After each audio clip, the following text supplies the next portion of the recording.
हाँ, ये देखिए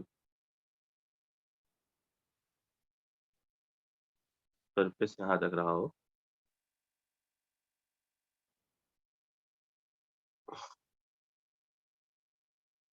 ये सर यहाँ आ गया है रिफ्लेक्ट होने के बाद।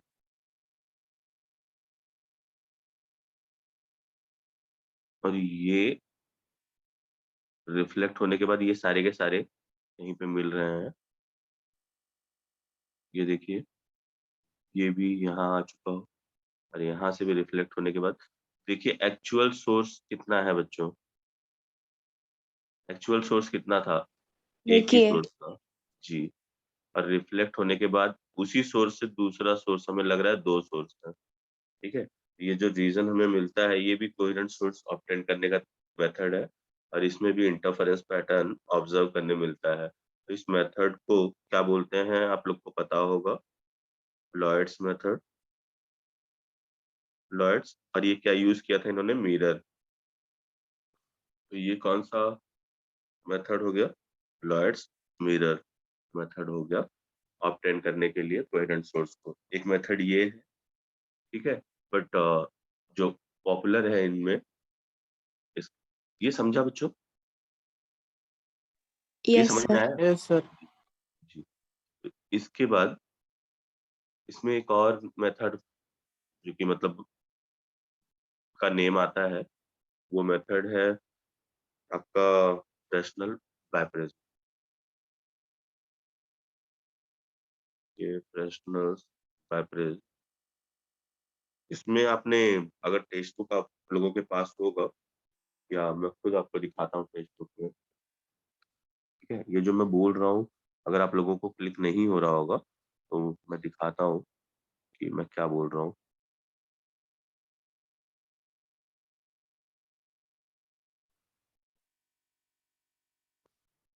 आप लोगों के पास लॉक टेबल है? अभी मीन्स अभी आप लोग अपने पास रखे हो लॉक टेबल?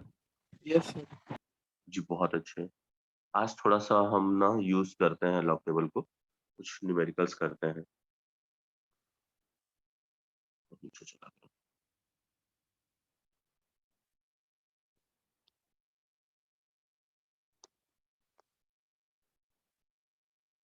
इस पार्ट में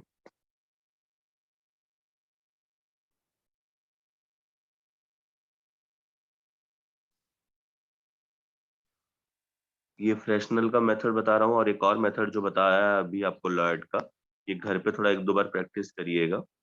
बहुत सिंपल होता है। अगर आपको आपके टेक्स्ट बुक का मेथड ना समझ में आए, तो आप गूगल करके या कहीं से भी देख सकते हो छोटा-मोटा, ठीक है? या जैसा मैंने ड्रॉ किया वैसे ड्रॉ करोगे तो भी कुछ आपका मार्क्स कट नहीं होगा अगर कभी पूछा तो अदर मेथड्स के बारे में। ये देखिए, ये आप लोगों को दिख रहा है? दिखाई दे रहा है ये वाला मेथड दिखाई दे यस रहा है? सर। Yes sir. ये लाइट्स देखिए ये एक्चुअल रियल सोर्स लिया था और ये जो रिफ्लेक्ट होने के बाद मिला था ये वर्चुअल सोर्स। तो ये लाइट्स मिरर यूज़ करते हैं, एक्सटेंसिवली यूज़ होता है ये डिवाइस, ठीक है? इसमें वर्चुअल सोर्स, ये दूसरा वाला भी देखिए वर्चुअल है, जो कोहेरेंट सोर्स यूज़ हो रहा है ये वर्चुअल है। ये समझ में आया आप लोगों को? ये समझ में आया है? लाइट्स मिरर समझ में आया है? Yes sir. Yes sir. अब इसमें सेकंड वाला पार्ट ये बहुत पॉपुलर है। जी, इसमें बाइप्रिज्म मतलब आपको समझ में आ रहा होगा जैसे कि इसका नेम ही है बाइप्रिज्म, तो ये 2 प्रिज्म से बना है। ये एक पार्ट है देखिए, एक प्रिज्म ये था, ये हाफ एक प्रिज्म था, ठीक है? और सेकंड हाफ ये वाला पार्ट, तो ये मैं अभी ड्रॉ करूँगा अभी तो आपको समझ में आएगा। यहाँ पे क्या करते हैं एक्चुअली एक ही सोर्स होता है, ठीक है? यहाँ पे सिर्फ एक सोर्स होता है, उस सोर्स से ये आपका रियल सोर्स है। जैसे लास्ट टाइम इसमें ये रियल था, तो ये यहाँ से लाइट पास होने देते हैं, ये नैरो स्लिट रहने देते हैं, यहाँ पे एक स्लिट रखते हैं और यहाँ से लाइट एक्चुअली पास होने देते हैं। फिर ये क्या होता है, ये लाइट जैसे ही फॉल करता है बाइप्रिज्म पे, ठीक है? और इसके एंगल्स बहुत स्मॉल होते हैं ये, इन दोनों जो एंगल्स बाइप्रिज्म जिन्हें जॉइन किया गया है, इसके एंगल्स बहुत स्मॉल होते हैं और जैसे ही ये फॉल करता है, तो फॉल करने के बाद इसका देखिए ये डायरेक्शन है। तो इसमें इस रीजन में देखिए यहाँ पे कुछ लाइट मिल रही है, यहाँ पे ये सुपरपोजिशन का एरिया है, मतलब यहाँ पे ही आपका जो आपने कल पढ़ा था, क्या कल कल क्या किया था आप लोगों ने, इंटरफेरेंस किया था ना, तो इंटरफेरेंस का रीजन यही है, यहाँ पे इंटरफेरेंस होता है, ऑब्जर्व किया जाता है, ये स्क्रीन रखा गया है, स्क्रीन के ऊपर ही इस रीजन में इंटरफेरेंस मिलता है। तो ये जैसा आप देख पा रहे हो, ये अगर डायग्राम आप ड्रॉ करोगे तो जब यहाँ पे ये रेज ऑफ लाइट, इसने क्या किया है, रेज ऑफ लाइट को बेंड कर दिया है, तो इस वजह से इस साइड से ऐसा लग रहा है, देखिए ये रेज ऑफ लाइट ऐसी जा रही है यहाँ पे।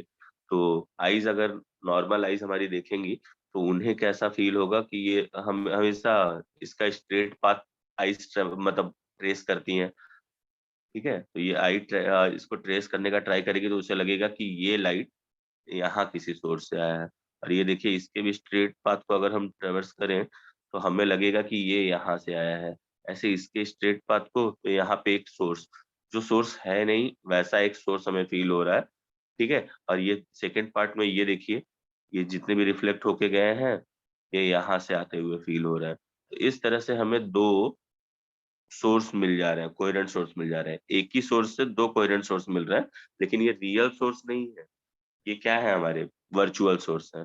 ये आप लोगों को समझा है क्या? Yes sir.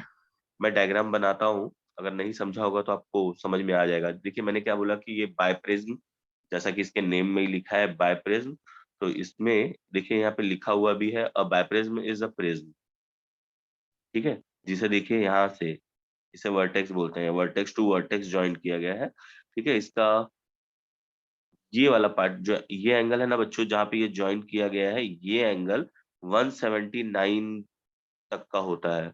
अब ये 179 तक का, 178 179 का यही हो गया, तो ये दोनों या तो 1 डिग्री के सम टाइम होते हैं, अगर ये 178 हुआ तो ये दोनों 1, क्योंकि इसके तीनों एंगल का सम कितना होगा 180, तो 178 यही हो गया, तो ये दोनों के लिए अगर ये इक्वल भी हुए तो 1 1 का ही स्कोप बचा, या ये इनसे भी पतले, अगर ये 179 हो गया तो ये इससे भी मतलब स्मॉल हो सकते हैं।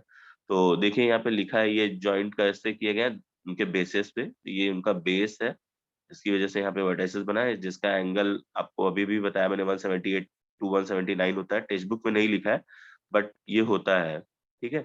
अब इसमें इसके पीछे एक स्लिट रख के, नैरो स्लिट रख के वहां से लाइट पास करते हैं, एक्चुअल सोर्स ये होता है।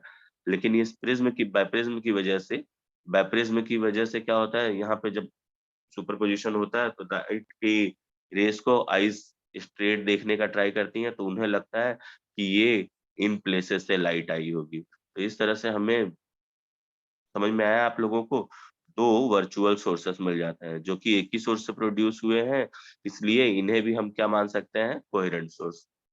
ये समझा क्या आप लोगों को? Yes, sir. यस नहीं समझा? नहीं समझा ना? समझा. समझा सर। पक्का? Yes, sir. Yes sir. ओ, वापस से बुक खो दिया मैंने, बुक नहीं बंद करना था, तो ये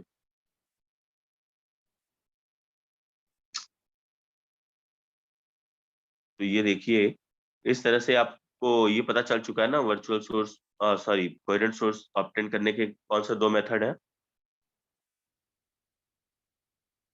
यस कौन कौन से दो मेथड है, क्वेश्चन पूछ रहा हूँ।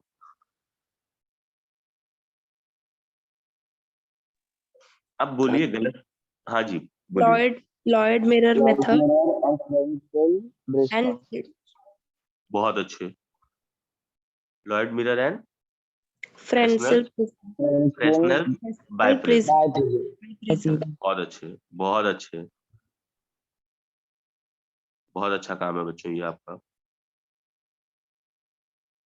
ठीक है, ये आपने काफी अच्छा काम किया है।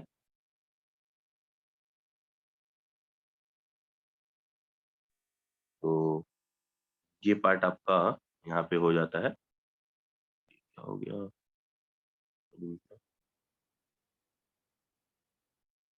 चलिए लोग स्टार्ट करते हैं, ठीक है। तो इसमें देखिए फ्रेशनल में हुआ क्या था, मैंने क्या क्या बोला था, ये देखिए बायप्रिज्म जैसा कि नेम बता रहा है, ठीक है, इसमें इसमें बाय मीन्स 2 प्रिज्म होते रहे होंगे, मैंने यही बोला था। इनको ऐसे बेसेस होते हैं इनके, ये दोनों को ज्वाइन करके बनाया जाता है। ठीक है, ये बेस हो गए, ये 2 प्रिज्म ज्वाइन ऐसे, ये 2 प्रिज्म ज्वाइन कर रहे हैं। ठीक है, ये थोड़ा सा स्मॉल बना दिया है मैंने।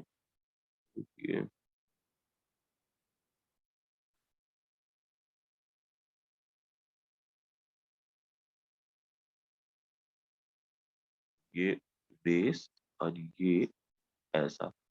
तो इसमें से मैंने क्या बताया कि ये वाला एंगल जो होता है बहुत स्मॉल होता है।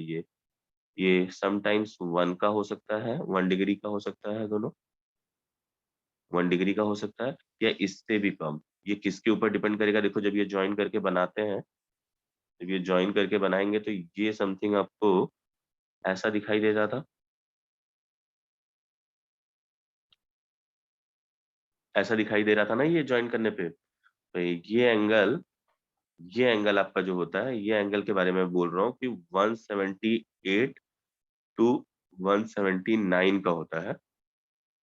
और ये दोनों एंगल जिसकी वजह से, अगर ये 178 179 का होगा तो ये तीनों एंगल का सम कितना होना चाहिए, 180। आपने ट्रायंगल बहुत 180। अच्छे से पढ़ा है जी। ये अगर 178 का है तब तो ये 1 के हो जाएंगे, अगर ये 179 का हुआ तो ये फिर आपको पता है डिग्री से स्मॉलर मिनट होता है। ठीक है, फिर ये मिनट्स में चले जाएंगे। 1 डिग्री इज इक्वल टू कितना मिनट होता है बच्चों, पूछूं? 1 degree is equal to how many minutes, पता है किसी को?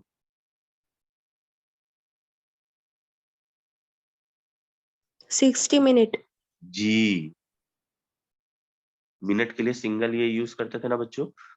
अगर ये 179 का हो गया, समझ जाओ बच्चों, अगर ये 179 का हुआ तो ये दोनों अगर इक्वल हैं तो ये कितने का हो जाएगा बच्चों, 30 मिनट्स, और ये भी आपका 30 मिनट्स। इस तरह से ये कॉन्सेप्ट आपको बाइप्रिज्म का मैंने बताया कि बाइप्रिज्म होता क्या है। ये समझ में आया कि बाइप्रिज्म होता क्या है? Yes sir. देखो इसके नेम में ही छुपा है, बाय मीन्स 2 और प्रिज्म मीन्स 2 प्रिज्म को बेस टू बेस ऐड करके ये बनाया है बाइप्रिज्म। समझा आप लोगों को? Yes sir. यस। जी, बहुत अच्छे, आप लोग अच्छे लोग हो, समझ रहे हैं आप लोग। अच्छा, इसके पीछे किसी को कुछ डाउट आउट नहीं है ना, जो भी अभी तक हुआ था?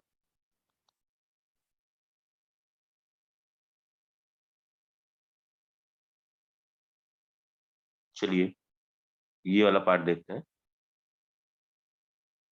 ना हाँ बोला आप लोगों ने, ना बोला कि डाउट आउट है, तो फिर आप लोगों ने कुछ बोला ही नहीं। चलिए ठीक, ये किस, देखिए अब हम एक फ्रैक्शनल बाइप्रिज्म ले रहे हैं। यहाँ पे कुछ इम्पोर्टेंट है इसलिए इतना कुछ बता रहा हूँ इसमें, नहीं तो अदरवाइज ये ठीक ही था। ठीक है, ये फ्रैक्शनल का आपने ले लिया बाइप्रिज्म,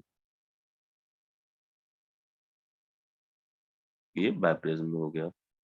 ठीक है, और ये ऑब्जर्व कहाँ करते हैं हम, सब कुछ कहाँ ऑब्जर्व करते हैं, स्क्रीन पे। तो ये हमारा स्क्रीन हो गया। ठीक है, और यहाँ पे एक स्लिट भी ले लेते हैं।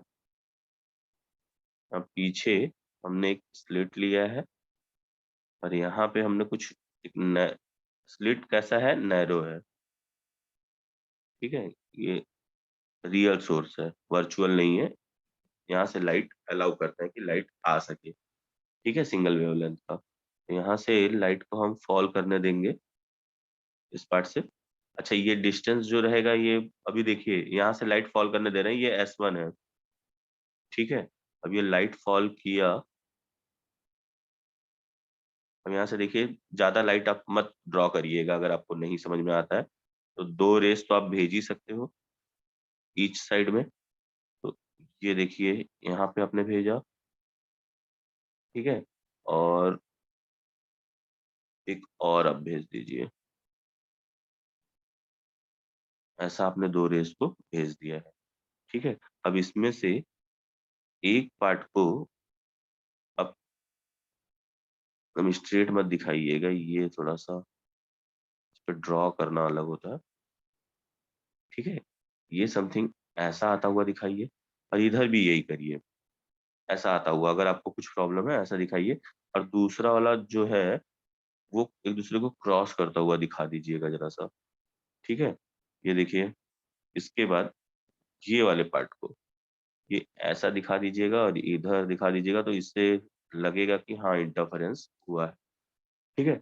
अब देखिए इसमें क्या, ये ऐसा क्यों बोला है मैंने ड्रॉ करने के लिए। इसके बाद आप देखोगे कि इसका पाथ अगर आप पीछे लेके आओगे, ऐसा लगेगा कि ये स्ट्रेट आया होगा और ये भी स्ट्रेट गया होगा, तो यहाँ पे आपको एक सोर्स मिल जाएगा।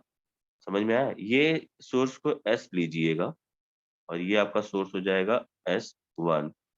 और इसी तरह से इस बात को अगर आप पीछे आके पूरा मतलब आइस कैसे करेंगी, उनको आइस को लगता है कि ये पीछे से कहीं से आ रहा है, ठीक है। और ऐसे ही इसको भी आप पीछे करोगे तो ये आपको सेकंड सोर्स ऐसा अपीयर होता है। ये एक्चुअली होता नहीं है, अपीयर होता है आइस को, इसलिए इन दोनों को बोलते हैं वर्चुअल सोर्स। इन दोनों को क्या बोलते हैं? Virtual source. ये दोनों क्या होते हैं? वर्चुअल। ये समझ में आया है? ये दोनों क्या होते हैं? virtual, चल चल। ये दोनों वर्चुअल सोर्स हैं। तो और कैसे सोर्स है वर्चुअल, कैसे सोर्स है ये दोनों? कोहेरेंट। वर्चुअल है, लेकिन ये मेथड ऐसा क्यों किया गया है? एक ही सोर्स से मिला है हमें, समझ में आया? तो ये हमारा हो yes, गया कोहेरेंट। समझ में आया? वर्चुअल it, कोहेरेंट सोर्स हो चुके हैं ये इस तरह से। तो ये देखिए, इसमें इस रीजन में ही अगर और रेज आप ड्रॉ करते तो आपको दिखाई देता कि इस रीजन में आपका क्या हो रहा था। इस रीजन में आपका सुपरपोजिशन यानी इंटरफेरेंस हो रहा था यहाँ पे। समझ में आया? दो या दो से ज्यादा रेज जब सेम प्लेस पे मिलती हैं, दो से ज्यादा वेव्स, तो क्या होता है? इंटरफेरेंस होता है। ये समझा है आप लोगों को अच्छे से? Yes yes, sir. जी। अब इसके बाद एक और छोटी सी बात शेयर करता हूँ। ये मुझे बताइएगा कि एक रेसिंग ट्रैक है, ठीक है। ये रेसिंग ट्रैक में एक पर्सन तो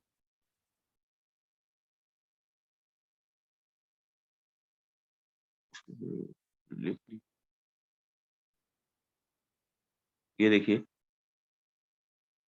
ये रेसिंग ट्रैक है, ठीक। रेसिंग ट्रैक में कई लोग पार्ट लेते हैं, ये समझ जाइए। रेसिंग ट्रैक में यहाँ पे मिस्टर ए है और ये इस पे मिस्टर बी है, और दोनों की कैपेसिटी सेम है, मतलब दोनों एक जैसे ही रनर है, ठीक है। सेम टाइम पे ये इनका समझ जाइए, यहाँ से स्टार्टिंग पॉइंट हो, इनकी स्पीड एक जैसी ही है,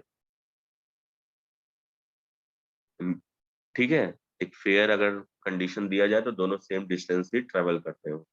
तो अब क्या हुआ, जैसे रेस स्टार्ट होता है तो हमने क्या किया है कि दोनों को अगर हम यहाँ पे कुछ भी अगर कंडीशंस में चेंज ना करें तो दोनों सेम, अगर इस प्लेस से अगर इस स्टार्टिंग लाइन को मैं पी बोलूं और यहाँ पे एक फाइनल लाइन क्यू हो, तो ये पी टू क्यू जो है ये दोनों सेम टाइम पे टच करेंगे, सेम टाइम इंटरवल में। ये दोनों यहाँ से यहाँ से, समझ में आया? अगर कोई भी मतलब प्रॉब्लम दोनों के रास्ते में ना किया जाए किसी भी दिन, अगर ये दोनों के बीच में रेस होता है रेसिंग ट्रैक पे, तो ये दोनों सेम टाइम पे फिनिशिंग लाइन टच करते हैं।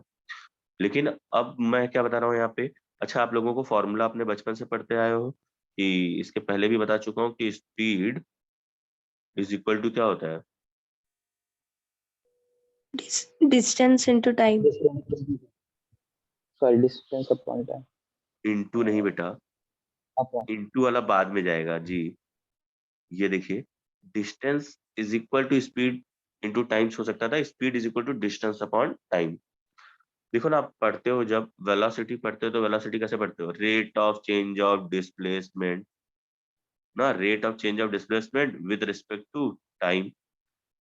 यहाँ पे डिस्प्लेसमेंट तो वेक्टर हो गया, तो उसका स्केलर यानी अगर मैग्नीट्यूड पे जाओ आप कभी, सिर्फ डायरेक्शन ना हो, सिर्फ मैग्नीट्यूड वाला, तो डिस्टेंस और ये टाइम, ये आपका स्पीड मिल जाएगा इस तरह से। तो इसमें हम जा रहे हैं, ये वाले पार्ट में हम जा रहे हैं, ठीक है। तो इसमें देखिए अभी क्या किया है, ये डिस्टेंस दोनों का दोनों सेम, क्योंकि देखिए दोनों की मैंने अभी भी क्या बोला कि स्पीड सेम है, दोनों की स्पीड क्या है, सेम। और अगर मैं सेम टाइम प्रोवाइड करूं तो होता क्या है कि जैसे ये दोनों चीजें सेम होती हैं तो दोनों क्या करते हैं, इक्वल डिस्टेंस ट्रेवल करता है। तो दोनों का जो डिस्टेंस ए ट्रेवल करता है उतना ही डिस्टेंस कौन ट्रेवल करता है तब, B. ये आप लोगों को क्लियर है, क्योंकि ये स्पीड दोनों का सेम है और सेम टाइम दे रहा हूँ, तो डिस्टेंस इज इक्वल टू क्या हो जाएगा, स्पीड टाइम्स, देखिए रिएक्शन टाइम। स्पीड, जी, स्पीड इनटू टाइम, यही है ना डिस्टेंस। ये मैंने लिख दिया, दोनों का डिस्टेंस सेम कर दिया मैंने। तो प्रॉब्लम कहाँ है, जब दोनों सेम इक्वल जा रहे हैं तो फिर प्रॉब्लम क्या है? प्रॉब्लम ये है बच्चों कि ए का रास्ता मैंने कुछ प्लेसेस यहाँ पे जैसे ही रेस स्टार्ट हुआ इतना पार्ट मैंने मड वाला कर दिया, समझ में आया? ये रास्ता अच्छा नहीं है और इनका ट्रैक बहुत क्लियर है, क्रिस्टल क्लियर ट्रैक है। ये एकदम अभी दोनों को अपॉर्चुनिटी दे रहा हूँ, ठीक है? तो देखिए जब रेस स्टार्ट होता है तो जिस टाइम पे ए और बी यहाँ तक तो दोनों सेम आए होंगे, बाउंड्री तक, इसकी बाउंड्री तक, यहाँ तक तो दोनों सेम आए होंगे। ये समझ में आ रहा है बच्चों? Yes, sir. लेकिन अब प्रॉब्लम हो गया है, जब तक ये बेचारा इसमें ही रह जाएगा तब तक ये यहाँ नहीं पहुंचा होगा। अब ये ये भी यहाँ पहुंचेगा क्या? जब मिस्टर Mm. ए यहाँ पे पहुंचेंगे तो क्या बी भी यहाँ पे पहुंचेगा बच्चों? नो, बी कहाँ पहुंचा होगा? उसके आगे। आगे. हाँ, बी कहाँ पहुंच चुका होगा, कहीं आगे, बी कहीं आगे होगा। समझ में आया? ये जो डिफरेंस आ रहा है ना इन दोनों के पाथ में, इसे ही बोलते हैं, इसे ही बोलते हैं ऑप्टिकल, ऐसे डिफरेंस को क्या बोलेंगे, ऐसे ही लाइट के केस में कराऊंगा तो उसमें मैं आप लोगों को बताने वाला हूँ ऑप्टिकल पाथ डिफरेंस। मैं आप लोगों को क्या बताने वाला हूँ, optical Path difference. Optical path difference, ये कॉन्सेप्ट आप लोगों को, ठीक है, ये कॉन्सेप्ट करा रहा हूँ ऑप्टिकल पाथ डिफरेंस का। तो जैसे इसमें डिफरेंस आ रहा है बच्चों, लाइट के लिए भी होता होगा, समझ में आया? लाइट के लिए क्या होता होगा ऐसा कुछ, तो लाइट के लिए ये होता होगा कि आपको पता है कि लाइट किस में फास्ट ट्रेवल करती है बच्चों, एयर या वैक्यूम में ना? लाइट किस में फास्ट ट्रेवल करती है, एयर या वैक्यूम में? तो देखो जैसे कि दो सेम, समझ जाइए किसी रेड लाइट को ही आपने अपॉर्चुनिटी दिया, एक को तो आपने एयर में ट्रेवल करने दिया है और दूसरा जो ट्रेवल कर रहा है उस समय में आपने कोई ग्लास रख दिया है, दोनों की स्पीड सेम होगी, ठीक है?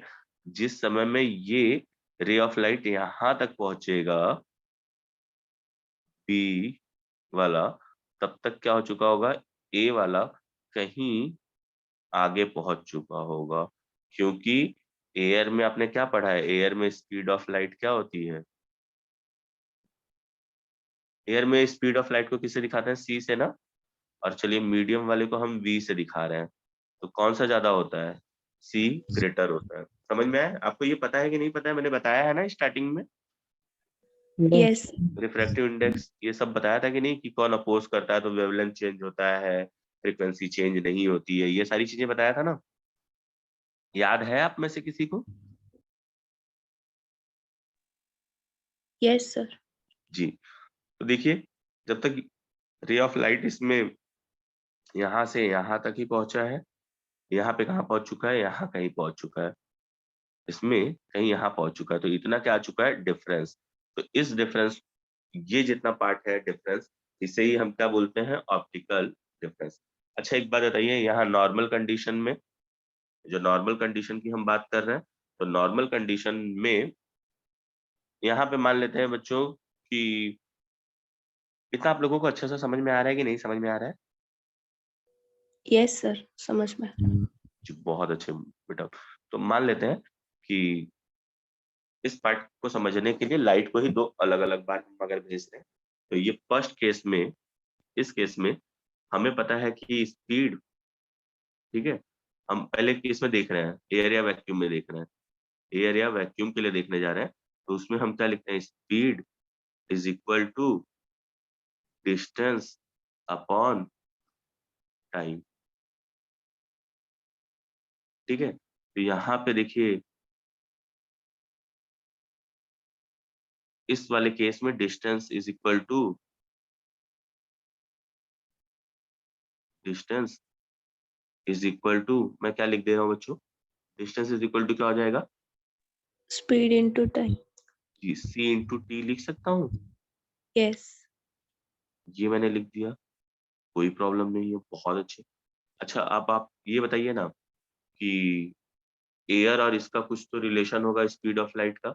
अगर ये लाइट मैंने एयर से इसमें इंटर कराया है तो इनके बीच में जो चेंजेस होता है, किसकी स्पीड के बीच में जो डिफरेंस बताता है, दैट इज रिफ्रैक्टिव इंडेक्स ना।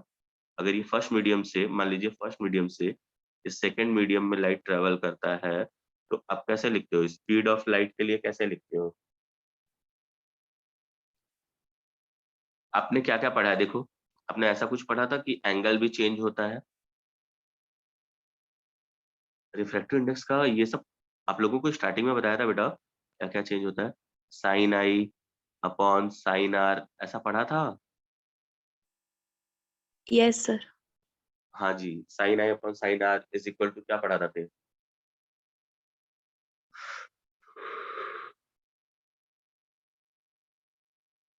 बेटा रिफ्रैक्टिव इंडेक्स का कुछ रिलेशन होता होगा ना, लाइट की स्पीड कितनी कम होती होगी। अच्छा ये किसके इक्वल होता था, ये तो पता है ना, रिफ्रैक्टिव इंडेक्स के इक्वल होता था, ये याद है?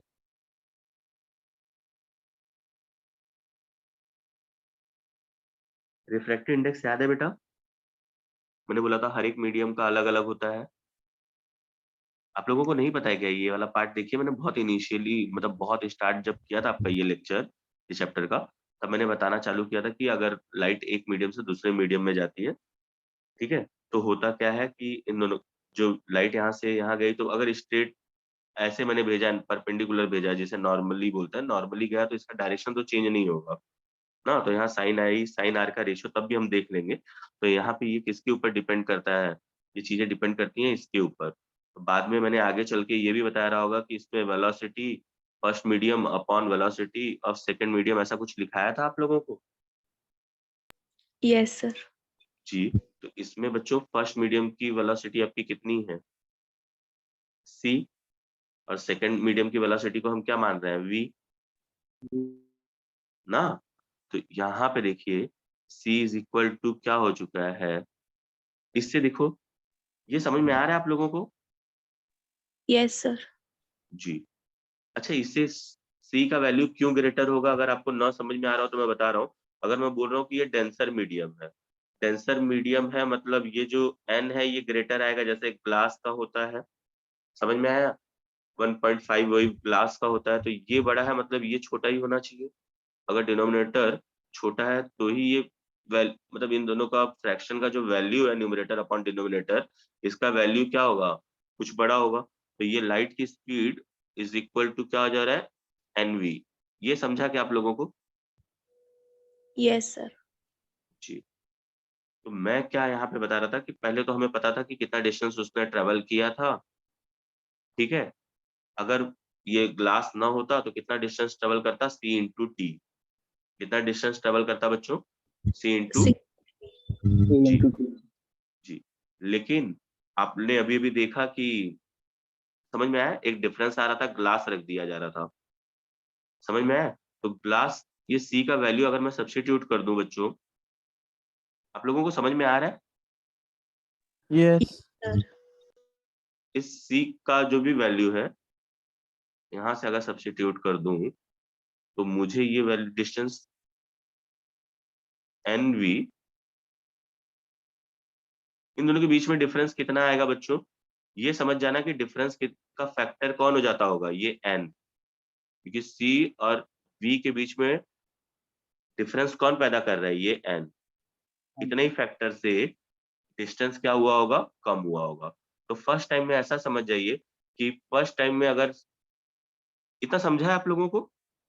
तो यहाँ पे देखिए वैल्यू सब्स्टिट्यूट किया मैंने, ये देखिए मैं क्लियर कुछ लिख रहा हूँ, आप लोग नहीं समझ रहे हो तो ये क्लियर लिख रहा हूँ। मैंने फर्स्ट केस में क्या बोला था बच्चों कि अगर वो सिर्फ सिर्फ और सिर्फ लाइट एयर में ही मतलब ट्रेवल किया होता तो आपको डिस्टेंस मिला होता, फर्स्ट केस में ये डिस्टेंस मिला होता c इंटू टी।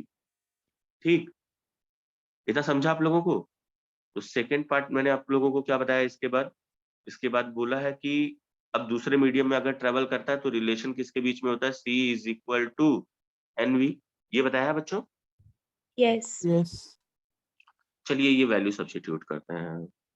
ठीक है, तो हमने क्या किया, जहाँ पे C था वहां पे हमने NV लिख दिया और ये T लिख दिया है। ठीक है, इतना समझा है आप लोगों को? Yes, sir. Yes. बस इतना ही समझ गए तो मेरा काम हो गया है। ठीक है, बाकी मैं समझा दूंगा। अब देखो बच्चों, अब आ गया ग्लास। अब ग्लास की बात हम करेंगे। जब इतना आप समझ गए ना तो यहाँ से पार्ट हो जाएगा। इस पार्ट में ये देखिए, अगर ग्लास में लाइट की स्पीड v है और ये मान लीजिए d डिस्टेंस ट्रेवल करता है, कितना डिस्टेंस ट्रेवल कर रहा है बच्चों, t टाइम में ही कितना डिस्टेंस ट्रेवल कर रहा है, t। वेलोसिटी कितनी है, v। तो आपने अभी भी देखिए, हाँ जी, स्पीड मान लीजिए v है। अब लिखिए यहाँ पे speed is equal to distance, मैंने अभी भी बताया, और टाइम कितना है आपका t।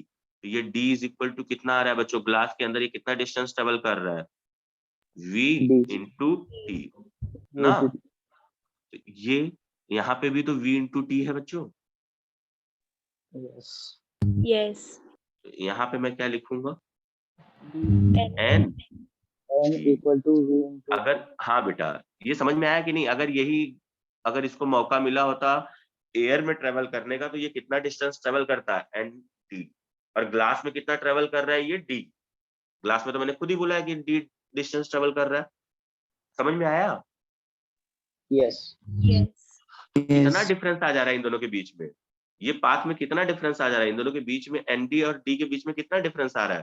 तो ये डिफरेंस, ऑप्टिकल पाथ डिफरेंस को आप यहाँ ऐसे लिखोगे बच्चों कि यहाँ डिफरेंस कितना आ रहा है, ये डिफरेंस आ रहा है एन डी माइनस डी। ये डिफरेंस कितना आ जा रहा है, ये डी आप कॉमन निकाल सकते हो और यहाँ पे n माइनस वन। तो ये ऑप्टिकल डिफरेंस के लिए मतलब इससे दिखाया जाता है बच्चों। अगर मान लीजिए ये आप सोचोगे कि ये क्यों, तो कभी कभी क्या होता है मालूम है, जब इंटरफेरेंस कराते हैं तो किसी के सामने एक पतला सा, जैसे इंटरफेरेंस कराते समय जैसे ये दो स्लिट्स हैं, तो सम टाइम्स कुछ जगहों पे ऐसे क्वेश्चंस भी इसके ऊपर फ्रेम करते हैं कि यहाँ पे एक पतला सा ग्लास रख देते हैं। ठीक है, तो यहाँ वाला जो जहाँ पे जैसे अभी ये सेंटर में, यहाँ सेंटर में क्या मिलता था, सेंट्रल ब्राइट, क्योंकि दोनों इक्वल डिस्टेंस ट्रेवल करते थे। लेकिन अब इसमें से आने वाले का डिस्टेंस हो जा रहा है कम, और ये तो उतना ही डिस्टेंस पे है जितना फर्स्ट केस में जाता था। अब एक पे लगा दिया है आपने, ये समझ में आया, यहाँ पे एक ग्लास लगा दिया है पतला सा, तो इसकी वजह से ये डिस्टेंस क्या हो गया, चेंज हो जाएगा। समझा कि नहीं? तो कितना चेंज होगा, तो ये अगर पता करना हो तो हम इसके ऊपर, ये एक्सप्रेशन के ऊपर जाते हैं। तो ये डिस्टेंस यहाँ पे इसकी थिकनेस के ऊपर ये थिकनेस आ जाती है, और इसका रिफ्रैक्टिव इंडेक्स n लेते हैं और ये ऐसे लिखते हैं। तो ये बताता है कि जहां पहले बिल्कुल डिफरेंस नहीं था तो अब डिफरेंस कितना आ जाएगा, इतना डिफरेंस आ जाएगा। ये समझ में आया बच्चों? तो इस ग्लास ने, ये जो ग्लास आगे रखा गया है, इसने कितना, समझ में आया, कितना डिफरेंस बढ़ा दिया है, इतना डिफरेंस बढ़ा दिया है, n माइनस वन टी। इतना डिफरेंस ये क्या करता है, बढ़ा देता है, पाथ डिफरेंस को बढ़ा देता है। ये समझा है क्या आप लोगों को? Yes. Sir. Optical path difference नहीं समझा गया? आप लोग बहुत स्लो हो गए हो, नहीं बोले आप, आपने कुछ भी नहीं बोला। समझा है क्या? कोई फोर्स नहीं है, पक्का समझ में आया है तो बोलिए, नहीं तो वापस से बताऊंगा, कोई प्रॉब्लम नहीं है। समझा है क्या? Yes, sir. Yes, sir. Yes. चलिए, अब इसमें एक न्यूमेरिकल कराता हूँ। आप सबके पास टेक्स्ट बुक है? Yes. Yes. एक काम करते हैं, मैं ना नेक्स्ट टाइम कुछ इसमें ही क्वेश्चन रखता हूँ, आपको टेक्स्ट बुक की जरूरत ना पड़े, इस बार नहीं कर पाया हूँ, थोड़ा-सा मुझे पता नहीं है कैसे करना है, तो मैं नेक्स्ट टाइम ना इसी में क्वेश्चन कुछ तो करता है कि क्वेश्चन भी आ जाता है, बाद में वहाँ नीचे लिख सकते हैं, तो मैं वैसा कुछ करूँगा। तो आज ना मैं डायफ्रैक्शन पे चले जाता हूँ। डायफ्रैक्शन को जितना ज़्यादा क्लियर रखूँगा, नेक्स्ट में लेक्चर में न्यूमेरिकल दोनों का साथ में लेता हूँ। ठीक है? अभी तक न्यूमेरिकल नहीं हुआ है, अब न्यूमेरिकल स्टार्ट होना चाहिए पूरा। तो स्टार्ट करें हम लोग डायफ्रैक्शन को स्टार्ट करें? Yes, sir. तो डायफ्रैक्शन ऑफ लाइट होता क्या है? पहले उसका डेफिनेशन एक बार ऐसे ही बता रहा हूँ, ठीक है? ये डायफ्रैक्शन का मतलब डायफ्रैक्शन क्या होता होगा ऐसा इंटरफेरेंस समझ में आया क्या होता है? इंटरफेरेंस क्या होता है बता सकते हो आप लोग? कोई एक जन जिसको पता हो कि इंटरफेरेंस क्या हो रहा था? 2 या 2 से ज़्यादा वेव को मिलाना। जी, 2 या 2 से ज़्यादा वेव किसी जगह पे मिल रहे थे, तो वो ऐसा भी हो सकता था कि फेज़ में मिले, समटाइम हो सकता था आउट ऑफ फेज़ मिले, तो उसकी वजह से जो फिनोमेना होता था, समझ में आया? तो जो रिजल्टेंट मिलता था, रीडिस्ट्रीब्यूशन होता था इंटेंसिटीज़ का, उसे ही हम बोलते थे इंटरफेरेंस। तो अब डायफ्रैक्शन क्या होता होगा?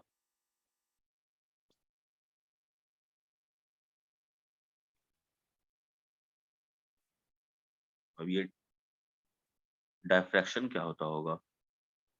तो आप लोगों ने कुछ फिनोमेना देखा होगा बच्चों, वो फिनोमेना के पहले मैं एक हर बार ऐसा ही एग्ज़ाम्पल देता हूँ। मेबी नेक्स्ट टाइम आपको वीडियो भी अगर दिखाने मिला, तो मैं बताने के लिए, आपको दिखाने के लिए करूँगा, ठीक है? ये समझ जाइए, एक किसी के घर का ये ओवरव्यू है, टॉप व्यू समझ जाइएगा, ठीक है? और समझ जाइए सब पार्ट क्लोज़्ड है। यहाँ पे ठीक है? यहाँ पे समझ जाइए आपके दादाजी हैं ये किसी कमरे में, ठीक है? और ये किसी कमरे में अपने दादाजी हैं, वो और यहाँ पे हॉल में आप हो। आप यहाँ पे बैठ के टीवी देख रहे हो, ठीक है? और यहाँ पे आपके दादाजी हैं या आप यहाँ पे बैठ के पढ़ाई कर रहे हो, ये ज़्यादा अच्छा होगा, ठीक है? अब बाहर पढ़ाई कर रहे हो, आपके दादाजी यहाँ पे कुछ मीन्स सॉन्ग सुन रहे हो समझ जाइए या खुद कुछ कर रहे हो, कोई सॉन्ग, ठीक है? सॉन्ग खुद गाने में थोड़ा-सा उनके इतना दम नहीं होगा, तो हम ऐसा मान लेते हैं कि कुछ वो प्ले कर रहे हैं, कोई चीज़, भक्ति-वक्ति का कुछ सुन रहे हैं। तो यहाँ पे बच्चों जब ये उन्होंने कुछ प्ले किया है, तो आप सर्टेन टाइम्स आप ऐसा फ़ील करते हो कि ये वॉइस इसे कैसे निकलना चाहिए? साउंड भी वेव है बच्चों। अगर यहाँ पे रखा हुआ पार्ट है समझ जाइए, ये जो भी जिससे प्ले कर रहा है, तो यहाँ पे साउंड प्रोड्यूस होता, तो ये वेव की तरह ऐसे आएगा ना बच्चों, अगर ये स्ट्रेट वाला होता, अगर वेव ना होता, तो इसे कैसे जाना चाहिए था? इसे स्ट्रेट निकल जाना चाहिए था, ना? आपको तो सुनाई नहीं देना यस, चाहिए था, आप तो कॉर्नर में थे। आप तो कॉर्नर में थे ना? लेकिन होता क्या है बच्चों, ये कंटीन्यूअस ये मतलब डिस्टर्बेंस ऐसे पहुँचते-पहुँचते यहाँ के पॉइंट पे पहुँचा और ये सेकेंडरी सोर्स की तरह काम करेगा। क्यों कर रहा है? क्योंकि ये साउंड वेव का वेवलेंथ बहुत बड़ा होता है, आपके दरवाजे से कंपेरेबल होता है। साउंड वेव का वेवलेंथ लाइट से बहुत बड़ा होता है, ये दरवाजों से कंपेरेबल होता है, तो इसके कंपेयर में है तो ये पॉइंट जो है अब आपका सेकेंडरी सोर्स की तरह काम करेगा। फिर यहाँ से फिर वेव बनना चालू होती है बच्चों और इस तरह से और ये देखिए ये वेव ऐसे जा रहा है। तो आपको सुनाई देने के लिए तो आपको पता है ना कि ये हर ऐसे पॉसिबल डायरेक्शन में ये जाता है, ये तो वेव फ्रंट ड्रॉ किया था ना हमने, तो ये डायरेक्शन ड्रॉ कर रहे हैं हम। ये हम क्या ड्रॉ कर रहे हैं?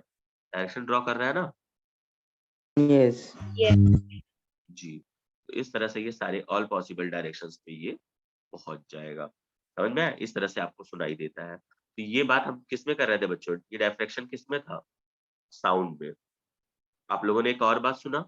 मैंने क्या बोला? ये जो डोर की ओपनिंग थी, ये ये किसके वेवलेंथ के कंपेयर में थी? साउंड वेव के वेवलेंथ से कंपेरेबल थी, इसलिए ऐसा हो रहा है। तो लाइट में ऐसा हो सकता है क्या बच्चों? अगर कहीं से लाइट का सोर्स है समझ में आया? और जो ओपनिंग है, जैसा स्लिट आपने बोला था, ये थोड़ा-सा और ओपनिंग हम कर देते हैं कहीं पे। अगर लाइट की वेवलेंथ बहुत स्मॉल होती है बच्चों, विजिबल लाइट आपको पता है कितने से कितने के रेंज में 400 टू 700 नैनोमीटर के रेंज में होती है, तो आपको बताने की भी मुझे उतनी जरूरत नहीं है। आपको ये पता है ना कि 400 टू 700 के रेंज में ही विजिबल ना लाइट होती है, ये यस पता है आप Yes, लोगों को। sir. तो अब Yes. ये बहुत स्मॉल हो गई जो कि ठीक है, नैनोमीटर मतलब पता है ना आप लोगों को बच्चों, 10⁻⁹ मीटर, टू बहुत माइनस स्मॉल। 9 मीटर। जी बहुत छोटी। तो इनके कंपेयर में अगर ये हमेशा डायफ्रैक्शन नहीं शो करेंगे, समझ में आया? अगर ये गैप मैं दादाजी की जगह, ये जो घर का गैप था यहाँ से लाइट मारूं और मैं सोचूं कि लाइट इधर आए, तो नहीं होगा। अगर हाँ, ये ओपनिंग को मैं बहुत पतला कर देता, ये जो दादाजी वाला ये जगह था, इस जगह को हम क्या कर दें, देखो समटाइम्स आपके घरों में या किसी ऐसी स्कूल या किसी किसी गवर्नमेंट के किसी बिल्डिंग में चले जाइए, वहां पे ऊपर एक होल होता है बहुत छोटा सा, उसमें से जब लाइट आता है बच्चों, तो आप लोगों ने देखा है कि लाइट आता है और ये होल इन वेवलेंथ्स के कंपेयर में आ जाता है। तो जब ये लाइट इस पे फॉल करती है बच्चों, तो यहाँ पे लाइट आपको ऐसा कुछ आता नजर आता है, यहाँ आने के बाद ऐसा कुछ बढ़ चुका होता है। आपने देखा है ऐसा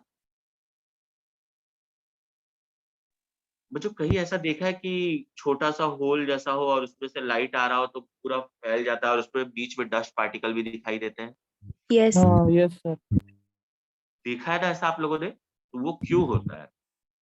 ये ये तो डायफ्रैक्शन है, ठीक है?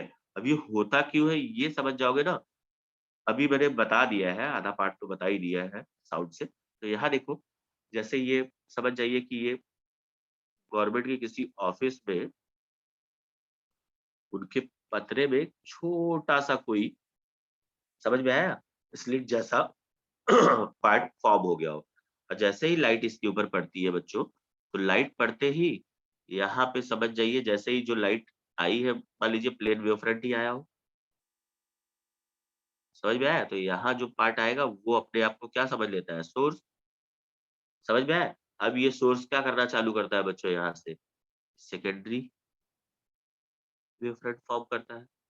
समझ में आया? ये सेकेंडरी वेव फ्रंट फॉर्म करता है और आप लोगों को बहुत अच्छे से पता है, जैसे सेकेंडरी वेव फ्रंट फॉर्म करता है तो वेव का डायरेक्शन क्या होता है? ऑल पॉसिबल डायरेक्शन में रेडियस के। समझ में आया? जितना मैं ड्रॉ कर रहा हूँ इससे भी ज़्यादा होगा बच्चों, और ये 3 डायमेंशनली होता है। तो आप देखते हो कि इतनी एक छोटी-सी जगह से आती हुई लाइट क्या होती है? स्लिट के क्या हो रही है? फैल जा रही है ना बच्चों? समझ में Yes. आया? जी, ऐसा और भी होता है। कभी-कभी देखिए कुछ ऐसा छोटा-सा ऑब्स्टेकल लाइट के पाथ में रख दिया जाए, बहुत छोटा-सा। तो इसके कॉर्नर पे भी ये कॉर्नर पे भी बेंड होके जो लाइट दूर तक हो जाए, इस फेनोमेना को भी बोलते हैं डायफ्रैक्शन। इसी फेनोमेना को क्या बोलते हैं? डायफ्रैक्शन। समझ में आया? इस फेनोमेना को क्या बोलते हैं बच्चों, समझ में आया आप लोगों को? डायफ्रैक्शन बोलते हैं। तो डायफ्रैक्शन का डेफिनेशन कैसा होगा? Bending of light. देखिए ये लाइट ऐसे सीधे जाना चाहिए था ना इसे, यहाँ पे होल पे जब पड़ा था ये लाइट यहाँ पे, तो इसे कैसे जाना चाहिए था? इसे स्ट्रेट जाना चाहिए था। लेकिन ये लाइट क्या हो गया? बेंड हो गया ना। हमें कैसा फील हो रहा है बच्चों? ये बेंड हुआ दिख रहा है कि नहीं यहाँ से? नहीं दिख रहा है क्या आप लोगों को? नहीं समझा क्या? तो देखिए जैसे कि समझा। ये, हाँ बेटा बोलिए, बोलिए। सर एक बार रिपीट करो ना फिर से। देखो मैं क्या बोल रहा हूँ कि यहाँ पे सोर्स ऑफ लाइट से लाइट आ रहा है, तो आपके हिसाब से बच्चों इसमें से लाइट को स्ट्रेट ऐसा निकल जाना चाहिए था ना? यस। लाइट को कैसे निकल जाना चाहिए था? इसमें ऐसे कुछ निकलना चाहिए। लेकिन आपने क्या फिनोमेना देखा कि ये जैसे ही ये स्लिट या ऑब्स्टेकल कंपेरेबल था, तो इसमें से लाइट जैसे आ रही थी, ये थोड़ा-सा नैरो ज़्यादा नहीं होगा बच्चों, जैसा इंटरफेरेंस में आप नैरो रख रहे थे उतना नहीं, ये उससे थोड़ा ज़्यादा रख सकते हो, कंपेरेबल टू वेवलेंथ, ठीक है? तो यहाँ देखिए, इसमें जैसे ये गैप है, ठीक है? जैसे दरवाजे में गैप था दादाजी वाले केस में, तो यहाँ पे लाइट को कैसे निकल जाना चाहिए था बेटा? एकदम स्ट्रेट निकल जाना चाहिए था, जैसा ये केस में यस। मैंने दिखाया है। बट ऐसा ना होके ये एजेस पे लाइट क्या हो जा रही है? बेंड हो जा रही है। लाइट यहाँ से आके ऐसे जा रही है। उसका रीज़न मैंने बता दिया, लेकिन क्या होता है एजेस या कॉर्नर पे, जैसे ये देखो ये होल मतलब ये थोड़ा-सा बड़ा स्लिट रखा था उसपे हुआ है या समझ में आया है बच्चों? समझ में आ रहा है? ये लाइट क्या हो जा रही है? बेंड हो जा रही है। यहाँ लाइट क्या हो जा रही है? बेंड हो जा रही है कॉर्नर पे।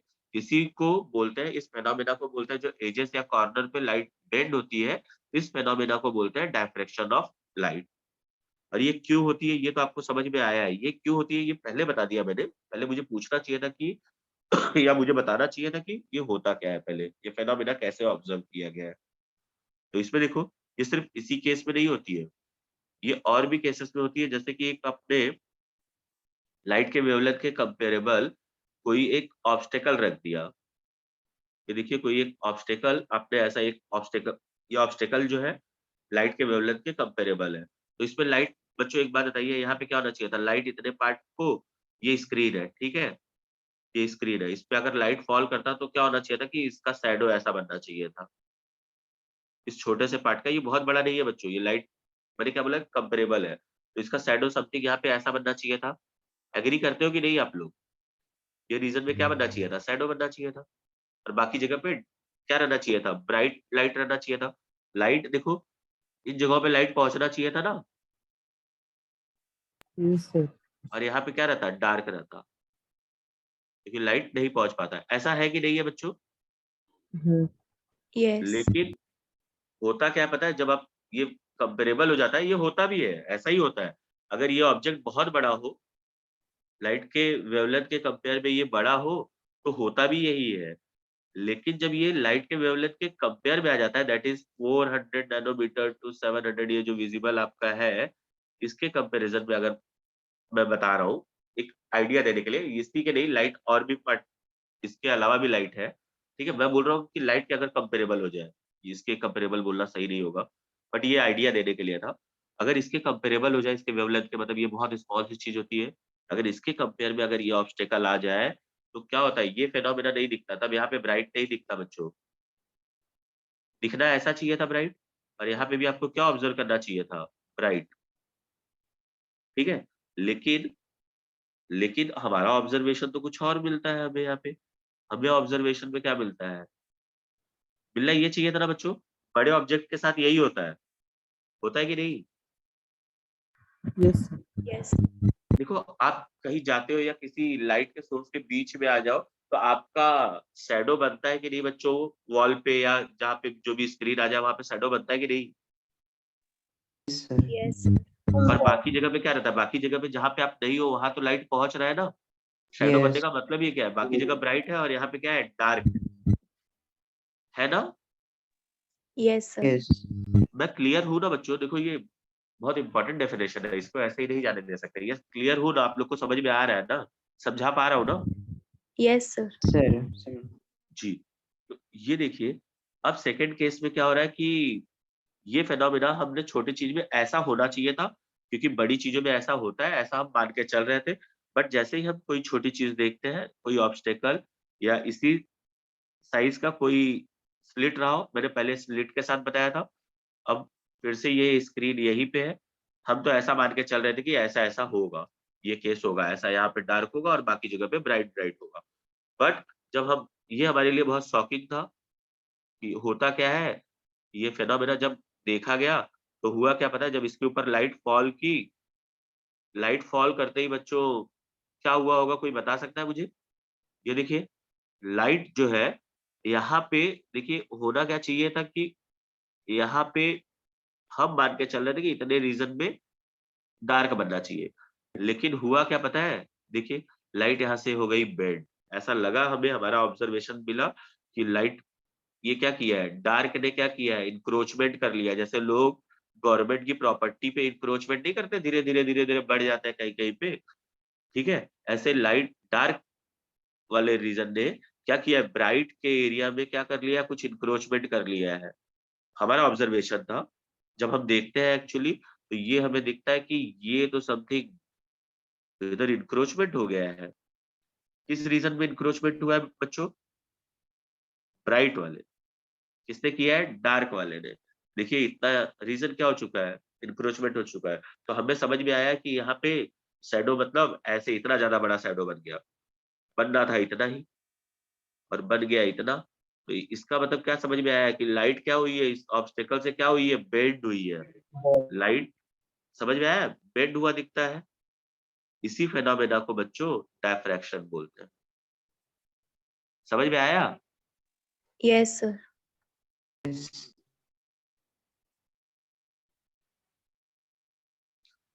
डायफ्रैक्शन समझा गया? Yes, sir. होता क्यों है?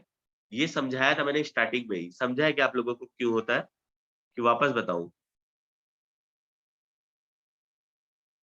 देखो बच्चों, अभी मैंने बताया कि यहाँ पे मान लीजिए प्लेन वेवफ्रंट जैसा कुछ आया हो, ठीक है? या कोई भी वेवफ्रंट आया हो, जहाँ पे भी आया होगा, तो क्या हुआ होगा, इतने पार्ट को तो इससे जाने नहीं दिया होगा, यहाँ वाला जो पॉइंट रहा होगा, ये सेकेंडरी सोर्स की तरह काम किया होगा और ये वाला भी सेकेंडरी सोर्स की तरह काम किया होगा, ठीक है? अब ये यहाँ से ऐसा आप ड्रॉ करते चले जाओगे, यहाँ पे भी करते चले जाओगे, तो इसमें भी फिर आप समझ में आया? हर पॉसिबल डायरेक्शन में इसके जाने का होगा, ठीक है? इतना समझ में आ रहा है बच्चों? तो इस साइड तो ये तो रोक ले रहा है यहाँ वाले पार्ट पे, ठीक है? इस साइड भी यहाँ देखिए क्लियर डायग्राम पे देखिए। हम स्लिट के साथ जाते हैं पहले। जैसे दादाजी का कमरा था, वहाँ पे हो रहा था, तो यहाँ स्लिट में हम सिर्फ इसको इतना ही जगह, इतना गैप दे रहे हैं, ठीक है? तो यहाँ पे हमारा ऑब्जर्वेशन क्या होगा स्क्रीन पे, कोई बता सकता है? अगर लाइट पीछे से आ रही है तो क्या होगा यहाँ पे? स्क्रीन पे अगर बच्चों देखो बड़ा गैप रहता है, अगर मान लीजिए आपने दरवाजा ओपन करके रखा है, घर का डोर ओपन करके रखा है और यहाँ पे कोई लाइट का सोर्स हो, जैसे ही सुबह हुआ हो, घर का दरवाजा मान लीजिए लाइट अंदर बंद रखे हो आप और इस साइड सनराइज होता है, जैसे ही आप दरवाजा ओपन करते हो बच्चों, तो लाइट आता है ना, स्ट्रेट आता है ना, उतने हिस्से से ही स्ट्रेट आता है ना। Normal days Yes. में हमारा ऑब्जर्वेशन कैसा होता है, एकदम ऐसे स्ट्रेट लाइट आती है, लेकिन इस ओपनिंग को हम बहुत स्मॉल करते गए हैं, वो विंडो या डोर के लेवल से बहुत स्मॉल करते गए, इतना स्मॉल कर लिया कि लाइट के वेवलेंथ से कंपेयर हो सके, कंपेरेबल है। अब इसमें ये फेनोमेना देखने नहीं मिलेगा जैसे बड़ी चीजों में देखने मिलता था। अब यहाँ पे क्या होगा, लाइट का समझ में आया बच्चों? यहाँ पे क्या हो जाएगा, यहाँ देखिए, यहाँ से समझ जाइए, बहुत दूर से आया तो प्लेन वेव फ्रंट जैसा ये पहुंच चुके हैं, ठीक है? ये प्लेन वेव फ्रंट पहुंचे, इसमें देखिए, इसमें बच्चों कई पॉइंट सोर्स आ गए, ये समझ में आया? और ये हर किसी ने अपना अपना वेव फ्रंट फॉर्म करना चालू कर दिया है, सब अपने अपने प्रोग्राम पे लग चुके हैं। अब चलिए दो से ही करते हैं, और थोड़ा सा ड्रॉ करना हमारे लिए भारी पड़ रहा था। और ये भी देखिए, समझ में आया? अब इसमें बच्चों डायरेक्शन कैसे दिखाएंगे हम? तो डायरेक्शन कैसे दिखाते हैं, ऐसा समथिंग डायरेक्शन दिखाते हैं।